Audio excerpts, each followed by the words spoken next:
no, yeah. Give me the ballsy balls. Give me the ballsy balls. Eat my children, eat my children. Oh, no, no, yeah. Give me the ballsy balls. Give me the ballsy balls. Eat my children, eat my children. Oh, no, no. Hey boss, it's TVB, and I'm here to review the new film Suburbicon, which is directed by George Clooney and written by the Coen brothers, as well as George Clooney. I'm out of breath after all that dancing, I'm sorry. But anyway, it centers around Matt Damon, who has a family in this town of Suburbicon. So he's, it's this quiet, peaceful suburban town. Not much is happening. It's just people chilling out in a suburban area. But they get attacked by these robbers, and of course, a murder mystery happens, and then there's this whole dark comedy aspect to it and a satirical aspect to it, and they also have black neighbors, and they get discriminated a lot. So there's a racial comedy as well, a racial commentary as well. Yeah, there's a lot going on. Okay, I honestly don't really get all the hate towards Suburbicon. This film, I did to be honest, I actually enjoyed myself while I was watching. I was invested, and I liked. And there's some moments to it I definitely liked. But the one problem that I will agree with this film is that it tries being too much at once. It's supposed to be a comedy, drama, thriller sort of thing. So it tries to be three genres at once. And yeah, there's also a social satire, and again, dark commentary, and also a racial comedy. Why do I keep saying comedy? Commentary.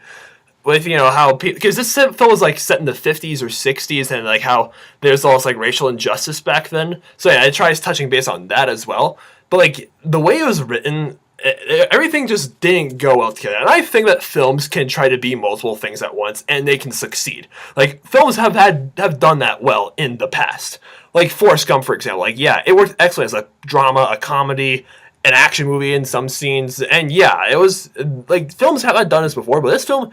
It tried, and it didn't do so well. The pacing was very wonky, and the first half isn't really as interesting as the second half. The second half of this film is definitely where it shines. That was where I was most invested. That was when I was into it the most. I watched it, and I'm just ooh, that's cool. I was tied into the second half of the movie. The first half, though, I kind of zoned out a little bit. I'm not gonna lie. Again, the pacing was wonky, and it just.